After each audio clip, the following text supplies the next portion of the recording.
लोगों को छोड़ा गया है, अगर इसके खिलाफ हम लोग लड़ते नहीं हैं, अगर हम लोग अपनी आवाज को उठाते नहीं हैं, अगर हम लोग सड़कों पर आते नहीं हैं, तो ये जान लीजिए कि ये सरकार किसी को भी छोड़ने वाली नहीं है।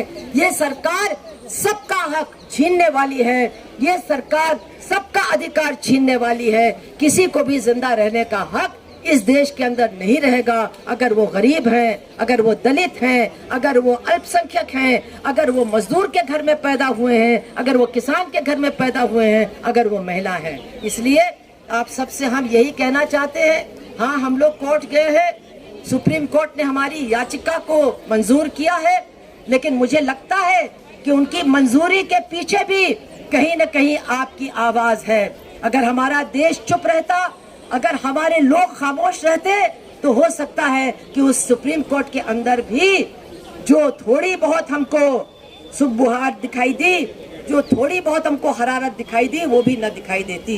इसलिए न्याय पाने के लिए हम कोर्ट जाएंगे, हम सड़क पर खड़े होंगे, हम ज्ञापन देंगे, लेकिन सब लोग तय कर लो कि न्याय पाने के लिए हम चुप बैठने वाले नहीं हैं, हम डरेंगे नहीं। जिस्म पर जख्म हैं, गहरे हैं, बहुत गहरे हैं, मुझसे मत पूछो मेरा नाम तो बेहतर होगा। मादरे हिंद हूँ मैं, वो जो खामोश थे, शामिल थे जिना में मेरी, वो जो खामोश है, शामिल है जिना में मेरी, वो जो खामोश है, शामिल।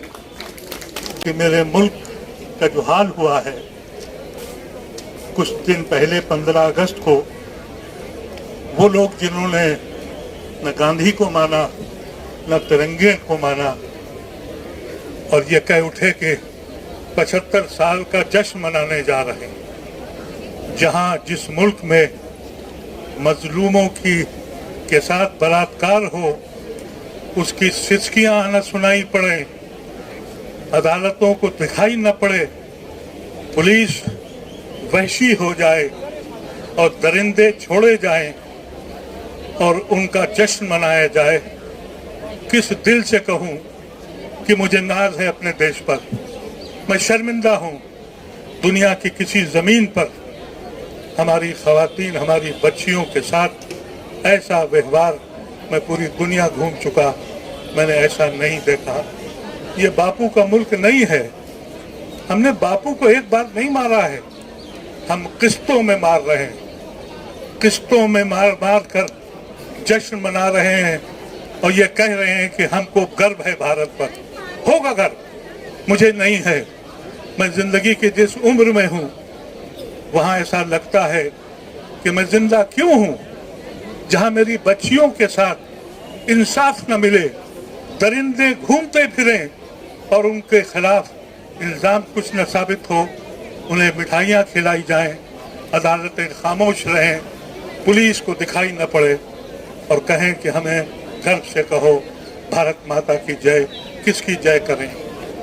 मेरी समझ में नहीं आता कि इस मुल्क का हश्र क्या होने वाला है।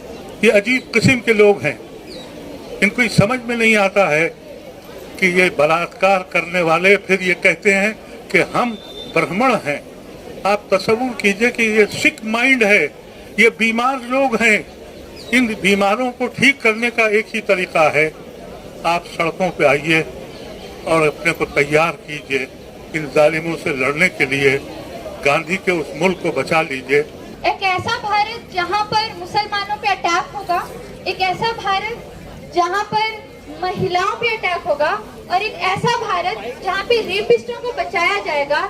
एक ऐसा भारत जहां पे 15 अगस्त के दिन एक और महोत्सव बनेगा विश्व हिंदू परिषद के कार्यालय पर, और वो महोत्सव है 11 अपराधियों के, बिल्किस बानो के रेपिस्ट हैं उनमें, वो पुलिस ऑफिसर हैं उसमें जिन्होंने उनका एविडेंस छुपाने की कोशिश की, वो डॉक्टर्स हैं जिन्होंने पोस्टमार्टम किए बिना उनके फैमिली मेंबर्स की बॉडीज को बरी किया। और हम देख रहे हैं कि ये कब से चला रहा है, पुलिस का पोस्टमार्टम ना होने देना, कभी पीड़िता का कभी उसके फैमिली मेंबर्स को धमकाना, डराना, और रेपिस्टों के फेवर में, चाहे कठुआ हो, नाव हो, हाथरस हो, हम यही देख रहे हैं कि रेपिस्टों के फेवर में लगातार ये सरकार है। 15 अगस्त को जब हमारे प्रधानमंत्री बोल रहे हैं कि नारी शक्ति कितनी महत्वपूर्ण है भारत के आइडिया के लिए, उसी दिन 15 अगस्त को बिल्किस बानो के बलात्कारियों को छोड़ दिया जाता है, उन्हें मालाएं पहनाई जाती हैं, मिठाई खिलाया जाता है विश्व हिंदू परिषद के ऑफिस में।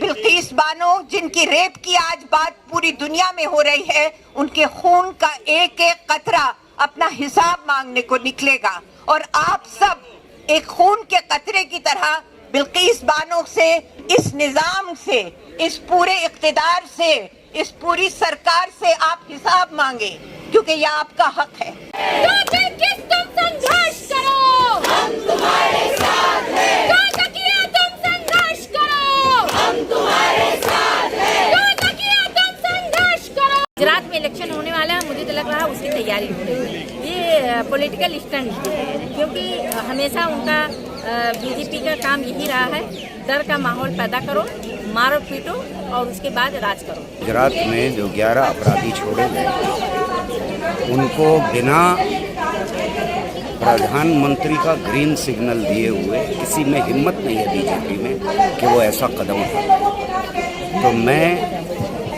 इनको छोड़े जाने का सीधा जिम्मेदार प्रधानमंत्री को मानता हूँ।